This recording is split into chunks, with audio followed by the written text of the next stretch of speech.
Good morning. How are you today?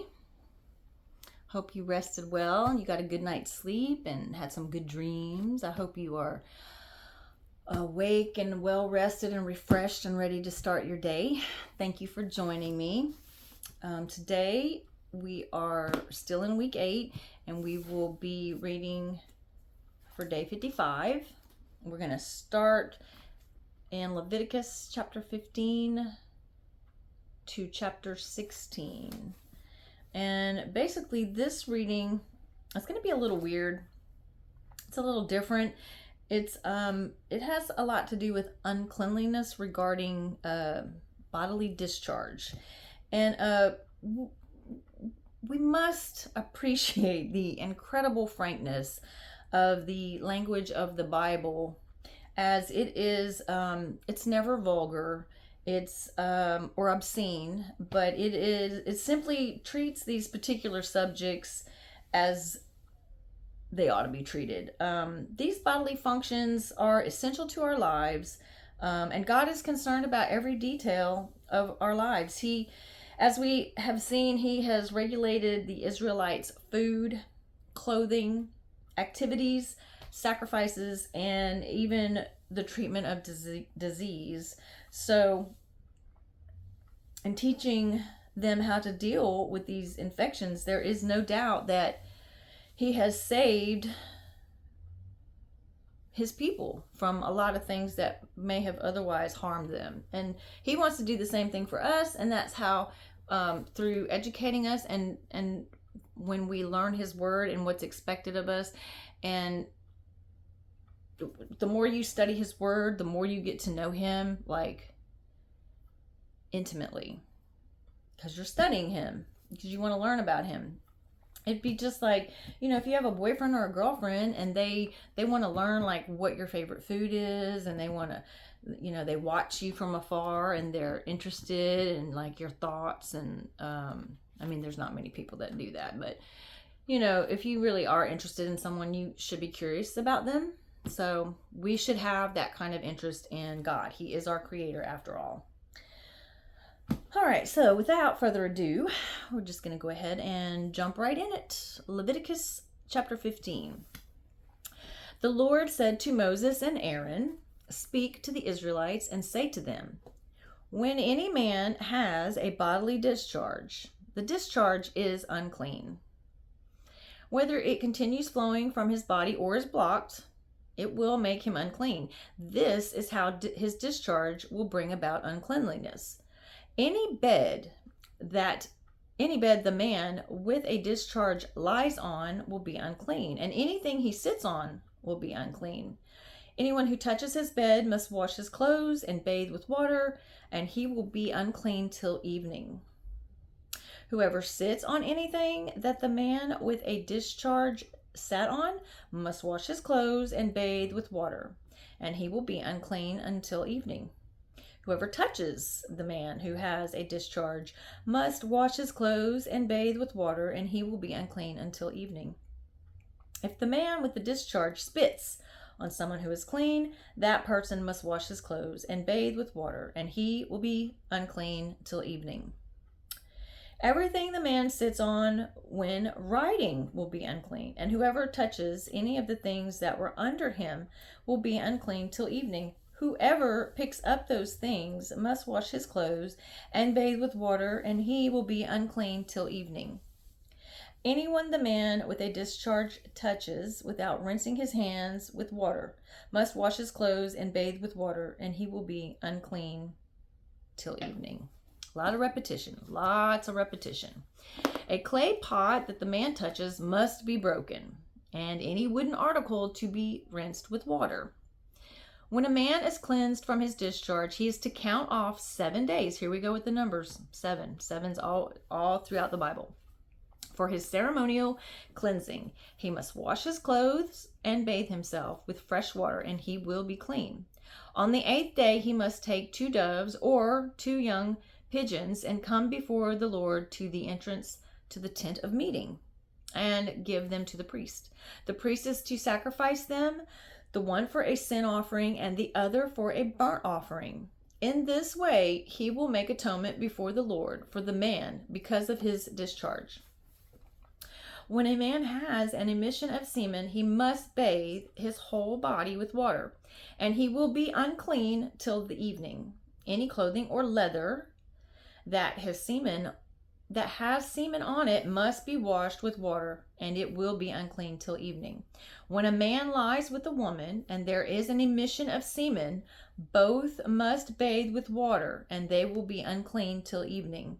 When a woman has her regular flow of blood, the impurity of her monthly period will last 7 days, and anyone who touches her will be unclean until evening.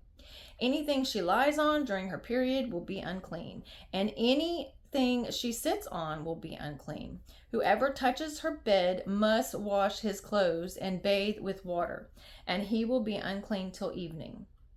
Whoever touches anything she sits on must wash his clothes and bathe with water, and he will be unclean till evening. Whether it is the bed or anything she was sitting on, when anyone touches it, he will be unclean until evening. If a man lies with her and her monthly flow touches him, he will be unclean for 7 days. Any bed he lies on will be unclean. When a woman has a discharge of blood for many days at a time, other than her monthly period, or has a discharge that continues beyond her period, she will be unclean as long as she has the discharge, just as in the days of her period. Any bed she lies on while her discharge continues will be unclean, as is her bed during her monthly period, and anything she sits on will be unclean as during her period. Whoever touches them will be unclean. He must wash his clothes and bathe with water, and he will be unclean till evening. When she is cleansed from her discharge, she must count off 7 days, and after that she will be ceremonially clean. On the 8th day, she must take 2 doves or 2 young pigeons and bring them to the priest at the entrance of the tent of meetings. The priest is to sacrifice one for a sin offering and the other for a burnt offering. In this way, he will make atonement for her and before the Lord for the uncleanliness of her discharge. You must keep the Israelites separate from things that make them unclean, so they will not die in their uncleanness, for defiling my dwelling place which is among them. These are the regulations for a man with a discharge, for anyone made unclean by an emission of semen, for a woman in her monthly period, for a man or a woman with a discharge, and for a man who lies with a woman who is ceremonially unclean. The Lord spoke to Moses after the death of the 2 sons of Aaron who died when they approached the Lord. That was Nadab and Abihu. Remember, the Lord struck them down with fire because they performed an unauthorized sacrifice, and those were 2 of Aaron's sons. So the Lord spoke to Moses after the death of the 2 sons of Aaron who died when they approached the Lord. The Lord said to Moses, "Tell your brother Aaron not to come whenever he chooses into the most holy place behind the curtain in front of the atonement cover on the ark, or else he will die. Because I appear in the cloud over the atonement cover. This is how Aaron is to enter the sanctuary area, with a young bull for a sin offering and a ram for a burnt offering. He is to put on the sacred linen tunic with linen undergarments next to his body. He is to tie the linen sash around him and put on the linen turban. These are sacred garments, so he must bathe himself with water before he puts them on. From the Israelite community, he is to take 2 male goats for a sin offering and a ram for a burnt offering. Aaron is to offer the bull for his own sin offering, to make atonement for himself and his household. Then he is to take the 2 goats and present them before the Lord at the entrance to the tent of meeting. He is to cast lots for the 2 goats, one for the Lord and the other for the scapegoat. Aaron shall bring the goat whose lot falls to the Lord and sacrifice it for a sin offering. But the goat chosen by lot as the scapegoat, shall be presented alive before the Lord to be used for making atonement by sending it into the desert as a scapegoat. Aaron shall bring the bull for his own sin offering to make atonement for himself and his household. And he is to slaughter the bull for his own sin offering. He is to take a censer full of burning coals from the altar before the Lord and 2 handfuls of finely ground fragrant incense and take them behind the curtain. He is to put the incense on the fire before the Lord, and the smoke of the incense will conceal the atonement cover above the testimony so that he will not die. He is to take some of the bull's blood and with his fingers sprinkle it on the front of the atonement cover. Then he shall sprinkle some of it with his finger 7 times before the atonement cover. He shall then slaughter the goat for the sin offering for the people and take its blood behind the curtain and do with it as he did with the bull's blood. He shall sprinkle it on the atonement cover and in front of it. In this way he will make atonement for the most holy place because of the uncleanness and rebellion of the Israelites, whatever their sins have been. He is to do the same for the tent of meeting, which is among them in the midst of their uncleanliness. No one is to be in the tent of meeting from the time Aaron goes in to make atonement in the most holy place until he comes out, having made atonement for himself, his household, and the whole community of Israel. Then he shall come out to the altar that is before the Lord and make atonement for it. He shall take some of the bull's blood and some of the goat's blood and put it on all the horns of the altar. He shall sprinkle some of the blood on it with his finger 7 times to cleanse it and to consecrate it from the uncleanliness of the Israelites. When Aaron has finished making atonement for the most holy place, the tent of meeting, and the altar, he shall bring forward the live goat. He is to lay both hands on the head of the live goat and confess over it all the wickedness and rebellion of the Israelites, all their sins, and put them on the goat's head. He shall send the goat away into the desert in the care of a man appointed for the task. The goat will carry on itself all their sins to a solitary place, and the man shall release it in the desert. Then Aaron is to go into the tent of meeting and take off the linen garments he put on before he entered the most holy place, and he is to leave them there. He shall bathe himself with water in a holy place and put on his regular garments. Then he shall come out and sacrifice the burnt offering for himself and the burnt offering for the people, to make atonement for himself and for the people. He shall also burn the fat of the sin offering on the altar. A man who releases the goat as a scapegoat must wash his clothes and bathe himself with water. After he may come into the camp. The bull and the goat for the sin offerings, whose blood was brought into the most holy place to make atonement, must be taken outside the camp. Their hides, flesh, and offal are to be burned up. The man who burns them must wash his clothes and bathe himself with water afterward. He may come into the camp. Now we're going to go from Old Testament to New Testament, and we're going to read Mark chapter 7, verses 1 through 23. The Pharisees and some of the teachers of the law who had come from Jerusalem gathered around Jesus and saw some of his disciples eating food with hands that were unclean, that is, unwashed. The Pharisees and all the Jews do not eat unless they give their hands a ceremonial washing, holding to the tradition of the elders. When they come from the marketplace, they do not eat unless they wash, and they observe many other traditions, such as the washing of cups, pitchers, and kettles. So the Pharisees and teachers of the law asked Jesus, "Why don't your disciples live according to the tradition of the elders, instead of eating their food with unclean hands?" He replied, "Isaiah was right when he prophesied about you hypocrites, as it is written. These people honor me with their lips, but their hearts are far from me. They worship me in vain. But their teachings are but rules taught by men. You have to let go of the commands of God. You are holding on to the traditions of men."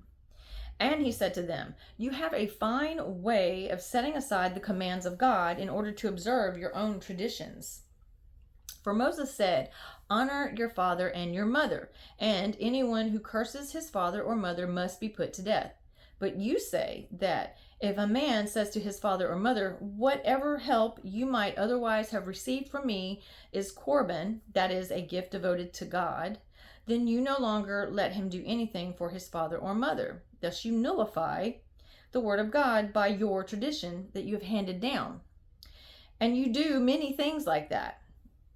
Again, Jesus called the crowd to him and said, listen to me, everyone, and understand this. Nothing outside a man can make him unclean by going into him. Rather, it is what comes out of man that makes him unclean. So it's about how you treat people. That's most important, is basically the gist of that. After he had left the crowd and entered the house, his disciples asked him about this parable. Are you so dull, he asked. Don't you see that nothing that enters a man from the outside can make him unclean? For it doesn't go into his heart, but into his stomach, and then out of his body. In saying this, Jesus declared all foods clean. He went on, what comes out of a man is what makes him unclean. For from within, out of men's hearts, come evil thoughts, sexual immorality, theft, murder, adultery, greed, malice, deceit, lewdness, envy, slander, arrogance, and folly. All these evils come from inside and make a man unclean. And now a reading from Psalm chapter 40, verses 11 through 17. Do not withhold your mercy from me, O Lord. May your love and your truth always protect me. For troubles without number surround me. My sins have overtaken me, and I cannot see. They are more than the hairs of my head, and my heart fails within me. Be pleased, O Lord, to save me. O Lord, come quickly to help me. May all who seek to take my life be put to shame and confusion. May all who desire my ruin be turned back in disgrace. May those who say to me, aha, aha, be appalled at their own shame. But may all who seek you rejoice and be glad in you. May those who love your salvation always say, the Lord be exalted. Yet I am poor and needy. May the Lord think of me. You are my helper and my deliverer. Oh my God, do not delay. Proverbs chapter 10, verses 13 through 14. Wisdom is found on the lips of the discerning, but a rod is for the back of him who lacks judgment. Wise men store up knowledge, but the mouth of a fool invites ruin. So Proverbs are like good little nuggets of wisdom. And Psalms it seems like are the cries of the people, the cries of his people. That's what I'm getting from it anyways. Okay, so thank you again for joining me. And I think I have one more day left. Yes, tomorrow, day 56. I'm going to continue to do my research and to try to make it a little bit more interesting. It's a lot of repetition. Just be patient. I'm really going to try to make it as interesting as I possibly can, because I want us to learn, and I want to do right by God's word. I want to make sure I'm teaching you what he wants me to teach you. I pray each time before I do my readings, and I ask him to speak through me and to help me with my readings. And now I'm going to be taking a lot more time to study these readings instead of just reading them to you. So stay tuned. Don't leave. It's going to get better and better as time goes by. But I do thank you for being with me up until now. And for my regular viewers that tune in and that are subscribed, thank you. I love you so much. You're very sweet and kind, and I appreciate your time so much, because time is probably the most precious commodity that we have. And for you to spend it with me or to listen to my readings is so sweet, and I do appreciate it very much. So I hope you have a great rest of your day. Thanks. Bye.